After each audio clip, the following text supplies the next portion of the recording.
News 18 বাংলায় খবর দিনভর নিয়ে আপনাদের সঙ্গে রয়েছি আমি তমশ্রী। আজই তৃণমূলের প্রার্থী তালিকা ঘোষণা। ভোট ঘোষণার পরেই আমরা দেখলাম 24 ঘন্টার মধ্যে 144 কেন্দ্রে বিজেপির প্রথম প্রার্থী তালিকা প্রকাশ করে, তারপরে 192 কেন্দ্রে প্রার্থী তালিকা প্রকাশ করেছে সিপিআইএম। আর আজই তৃণমূলের প্রার্থী তালিকা ঘোষণা। বিকেল 3:15 প্রার্থী ঘোষণা মমতা বন্দ্যোপাধ্যায়। সরাসরি চলে যাব, আমার সঙ্গে আমার প্রতিনিধি আবির ঘোষাল রয়েছে, আবিরের সঙ্গে কথা বলবো। আবির, একটা বিষয়ে নতুন চমক থাকবে, কিন্তু আরো একটা গুরুত্বপূর্ণ বিষয় যে বারবার আমরা দেখেছি মহিলা মন পেতে মহিলাদের জন্য একাধিক যেমন কর্মসূচি রয়েছে, তেমন মহিলা প্রার্থীতেও জোর দেওয়া হতে পারে, আর জোর দেওয়া হবে।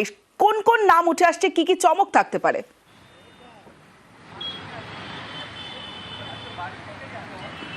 দেখো, একাধিক নাম এই মুহূর্তে রয়েছে, একাধিক নামের চমক রয়েছে এবং এই মুহূর্তে গোটা রাজ্য জুড়ে, এমনকি কালীঘাটে যেখানে দাঁড়িয়ে রয়েছি অভিষেক বন্দ্যোপাধ্যায়ের অফিসেও এটা জয়নিং অর্থাৎ নতুন করে দলে যোগদানের পর্ব সেটাও সম্পন্ন করা হচ্ছে।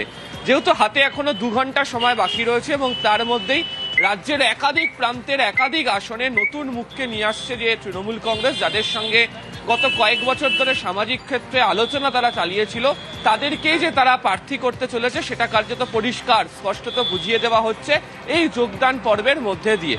প্রথমত হচ্ছে যে তৃণমূল কংগ্রেসের যারা এই মুহূর্তে বিধায়ক রয়েছে তাদের যদি তুমি দেখো তাহলে দেখবে 70-এর বেশি বয়স রয়েছে এমন 57 জন বিধায়ক এই মুহূর্তে রয়েছে। সূত্রের খবর এই 57 জনের মতো বিধায়কের অনেক হয়তো টিকিট নাও পেতে পারেন, আবার যারা ধরো এর মধ্যে থেকে টিকিট পাবেন তাদের ক্ষেত্রে বয়সের সঙ্গে সঙ্গে তাদের যে পারফরমেন্সকে সর্বাধিক গুরুত্ব দেওয়া হচ্ছে সেই বার্তাও সেখানের ক্ষেত্রে দিয়ে রাখা হয়েছে। দ্বিতীয়ত, যারা টিকিট পাবেন পুরনো মুখেদের মধ্যে তাদের প্রত্যেকের পারফরমেন্স যাচাই গত 5 বছর ধরে রয়েছে। তুমি যদি মনে করো সেটা হচ্ছে যে 2021-এর 21শে জুলাই থেকে 2025 পর্যন্ত বা 21শে জুলাই তৃণমূল কংগ্রেসের যেটা মেগা সমাবেশ কর্মসূচি, তার প্রত্যেকটা কর্মসূচিতেই হচ্ছে মমতা বন্দ্যোপাধ্যায় অভিষেক বন্দ্যোপাধ্যায় উভয়ই দলের নেতাদের পারফরমেন্সকে যে গুরুত্ব দেওয়া হচ্ছে, পারফরমেন্সে যে নজর রাখা হচ্ছে সেই প্রসঙ্গের কথা তারা বারবার ধরে মনে করিয়ে দিয়েছিলেন। এই পারফরমেন্সের সঙ্গে কোন কোন বিষয় যুক্ত থাকে? এই পারফরমেন্সের সঙ্গে যুক্ত থাকবে আরো কতগুলো বিষয়। 1, সেই প্রার্থী তিনি সমাজে কতটা পরিচিত। 2, সেই ব্যক্তি যাকে প্রার্থী করা হচ্ছে তিনি সাংগঠনিক কাজে কতটা যুক্ত।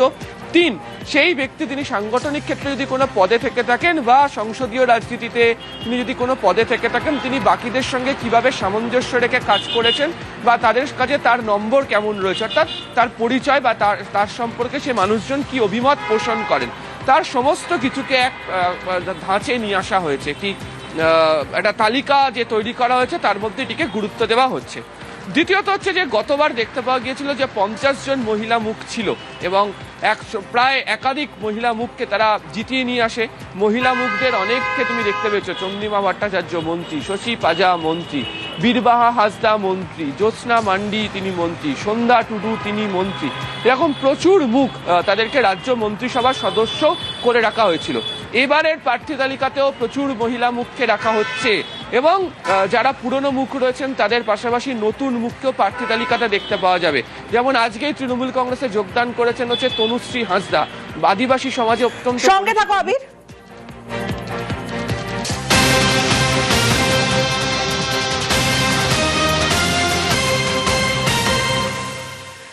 বিজেপি ছেড়ে তৃণমূলে যোগদান পর্ব সকাল থেকে আমরা দেখছি, সকাল 11টা থেকেই বিভিন্ন যোগদান পর্ব এবং এই ছবি দেখছেন এই মুহূর্তে আপনারা পবিত্র কর বিজেপি ছেড়ে তৃণমূলে যোগ দিলেন। পবিত্র কর 2018 সালে বয়াল 2 গ্রাম পঞ্চায়েতের প্রধান ছিলেন এবং 2021 সালে শুভেন্দুর হাত ধরে বিজেপিতে পবিত্র কর। আমার সঙ্গে আবির রয়েছে, আবিরের সঙ্গে কথা বলবো।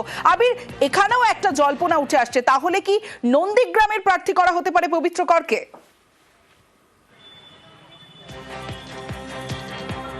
দেখো, প্রার্থী তালিকা প্রকাশ করা হয়নি, তবে যেভাবে কালীঘাটে অভিষেক বন্দ্যোপাধ্যায় পবিত্র করকে তিনি তার অফিসে ডেকে জয়েন করলেন এবং জয়নিং এর যে ছবি এই মুহূর্তে দর্শকরা দেখছেন তাতে যেভাবে দুজনের দেখতে পাওয়া যাচ্ছে বডি ল্যাঙ্গুয়েজ, তাতে ধরে নেওয়াই হচ্ছে পবিত্র কর নন্দীগ্রামে তৃণমূল কংগ্রেসের প্রার্থী হচ্ছে।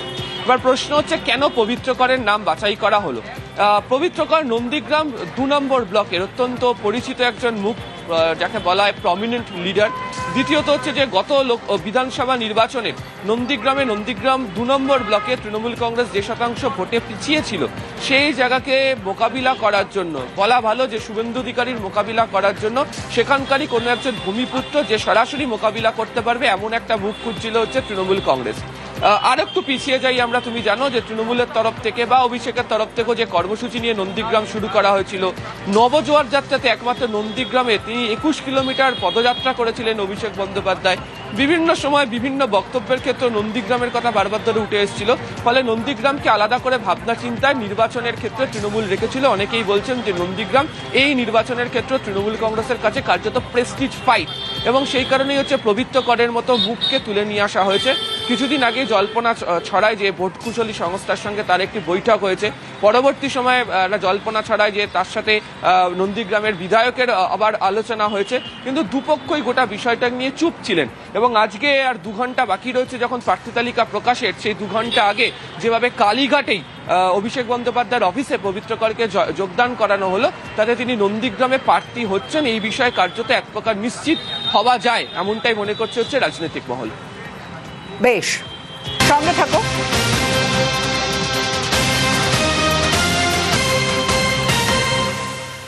পবিত্র কর যোগদান দিলেন বিজেপি ছেড়ে তৃণমূলে, এবং ঠিক তার আগে আমরা দেখলাম কি যে ক্রিকেটার শিবশঙ্কর পাল যোগ দিলেন তৃণমূলে। শুধু তাই নয়, তনুশ্রী হাসদা যোগদান করলেন শিক্ষাবিদ আব্দুল মতিন। আমার সঙ্গে আবির রয়েছে। আবির, ঠিক এই 3:15-তে যখন প্রার্থী তালিকা প্রকাশ হবে তার ঘন্টা 3-4 আগে এই যে একের পর এক বিশিষ্টদের যোগদান কতটা তাৎপর্যপূর্ণ? তমশ্রী, তার সঙ্গে তোমাকে আরো যোগ করে দিচ্ছি, বিষ্ণুপুর শালতোরাতে গৌতম মিত্র তিনি যোগ দিলেন, ফারাক্কাতে তিনি যোগ দিলেন হচ্ছে নূর আলম তিনি যোগ দিলেন, মুর্শিদাবাদে আরো কিছু যোগদান এই মুহূর্তে চলছে, কৃষ্ণনগরে এই মুহূর্তে যোগদান চলছে। এবং যাদেরকে যোগদান করানো হচ্ছে তারা হচ্ছে স্ব ক্ষেত্রে বিভিন্ন রকমভাবে তারা সামাজিক ক্ষেত্রে প্রতিষ্ঠিত, এবং তারা প্রত্যেকেই কার্যত তৃণমূল কংগ্রেসের প্রার্থী তালিকাতে তাদের মুখ দেখা যাবে এমনটাই মনে করা হচ্ছে। শিবশঙ্কর পাল তিনি কোচবিহারের তুফানগঞ্জের বাসিন্দা। তুফানগঞ্জ আসনে একটা সময় তৃণমূল কংগ্রেসের ভালো ফল ছিল, এর আগের নির্বাচনে তৃণমূল কংগ্রেস সেখান থেকে হেরে যায়, সেখানে ভূমিপুত্রকে তৃণমূল কংগ্রেস দাঁড় করাচ্ছে। এবং শুরুতেই বলছিলাম, যারা সামাজিক ক্ষেত্রে প্রতিষ্ঠিত, যাদের নিজস্ব স্বকীয় ভঙ্গিতে জনসংযোগ করার মতো দক্ষতা এবং ভূমিকা রয়েছে, তাদেরকেই প্রার্থী তালিকায় নিয়ে আসা হবে। শিবশঙ্কর পাল সেদিক থেকে অত্যন্ত গুরুত্বপূর্ণ। তনুশ্রীর কথা তোমাকে আমি বলছিলাম, তনুশ্রী হাসদা বাঁকুড়ার মেয়ে, আদিবাসী সমাজে পরিচিত, এবং তাকে সম্ভবত রানীবাঁধ কেন্দ্র থেকে তাকে প্রার্থী করা হতে পারে। মনে রাখা উচিত যে রানীবাঁধে হচ্ছে এই মুহূর্তে বিধায়ক হিসাবে রয়েছেন রাজ্যের মন্ত্রী জ্যোৎস্না মান্ডি রয়েছে, সম্ভবত তাকে অন্যত্র কোনো আসনে সরিয়ে নিয়ে যাওয়া হতে পারে, বা তনুশ্রীকেও অন্য কোনো আসনে দেওয়া হতে পারে হচ্ছে জঙ্গলমহলে। ঝাড়গ্রামে যোগ দিলেন হচ্ছে মঙ্গল সোরেন, প্রশাসনিক ক্ষেত্রে অত্যন্ত পরিচিত তিনি নাম ছিলেন, দীর্ঘদিন ধরে বিভিন্ন দফতরে ল অফিসার হিসেবে তিনি কাজ করেছেন, আদিবাসী সমাজের কাছে অত্যন্ত পরিচিত মুখ। ঝাড়গ্রাম, বাঁকুড়া, পুরুলিয়া এই চত্বরে, এমনকি ঝাড়খণ্ডের আদিবাসী সমাজও তাকে অত্যন্ত পরিচিত হিসেবে তিনি চেনেন। তাকে প্রার্থী করা হতে পারে, সূত্রের খবর ঝাড়গ্রামের কোনো একটি আসনে তিনি প্রার্থী হতে পারেন। অন্যদিকে হচ্ছে অপর একটি নাম আব্দুল মতিন, সূত্রের খবর তিনি সম্ভবত হাড়োয়া বা বাদুড়িয়া, যার যে কোনো একটি আসন থেকে হতে পারেন, শিক্ষাবিদ হিসেবে তিনি পরিচিত রয়েছেন। ফলে প্রত্যেক কটা আসনের ক্ষেত্রে নতুন নতুন এই যে মুখ নিয়ে আসা হচ্ছে, তারা সামাজিক ক্ষেত্রে যথেষ্ট পরিচিত, তারা তাদের নিজেদের এলাকাতে পরিচিত, এবং তাদের সেই নির্দিষ্ট সামাজিক জায়গা সম্পর্কে যথেষ্ট ভূমিকা রয়েছে। ফলে এই ধরনেরই বাছাই করা মুখকে বা তৃণমূল কংগ্রেস এই প্রার্থী তালিকাতে স্থান দিতে চলেছে। অর্থাৎ পুরনো মুখ থাকছেই, যারা পারফরমেন্সের ভিত্তিতে, নতুন মুখ নিয়ে আসা হচ্ছে যারা সামাজিক ক্ষেত্রে পরিচিত, এবং তৃণমূল কংগ্রেস মনে করছে যাদেরকে নতুন মুখ হিসাবে নিয়ে গেলে সমাজের বিভিন্ন স্তরের মানুষের কাছে বার্তা সরাসরি এবং সহজে পৌঁছে দেওয়া সম্ভব হবে। সেই কারণেই হচ্ছে এদেরকে বাছাই করে তৃণমূল কংগ্রেস ভোটের প্রার্থী তালিকা ঘোষণা করার কয়েক ঘন্টা আগে থেকে শেষ মুহূর্তে চমক হিসাবে দলে যোগদান করাচ্ছে, এবং তারা প্রার্থী তালিকাতে কার্যত স্থান পেতে চলেছে, এটা কার্যত পরিষ্কার। বেশ আবির, এতদিন মাঠের লড়াই, যে মাঠে খেলেছি, বাংলার হয়ে খেলেছি, ইন্ডিয়া হয়ে খেলেছি, এভাবে লড়েছি। নতুন শুরু, আমার কাছে অজানা জায়গা। এটা আমি স্পোর্টসম্যান হিসেবেই বলেছি যে খেলা হবে, যেভাবে আমাকে সুযোগটা করে দিয়েছে যে তৃণমূল জয়েন করার জন্য চেষ্টা করব ভালো কাজ করার। আমি যখন খেলা শুরু করি তখন কখনো ভাবিনি যে ইন্ডিয়া হয়ে খেলবো, তখন ভাবিনি যে শিবশঙ্কর পাল কখনো ম্যাকো হবে। চেষ্টা করবো যেভাবে বাংলাকে সম্মান এনে দিয়েছি, চেষ্টা করব তৃণমূলে আসার পরে সেইভাবে তৃণমূলের সম্মানটা আরো উঁচায় নিয়ে যাব আর মানুষের পাশে থাকবো।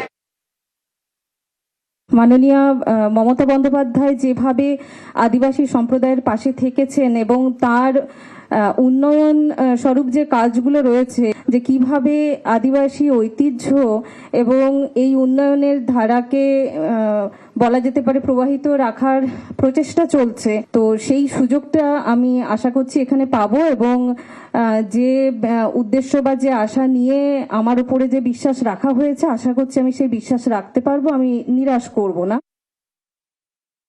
সাম্প্রদায়িক শক্তি এবং বিচ্ছিন্নতাবাদী শক্তির মোকাবেলায় মমতা ব্যানার্জির যে লড়াই, আমি সেই লড়াইটাকে স্বাগত জানিয়ে আমার এই জায়গায় আসা।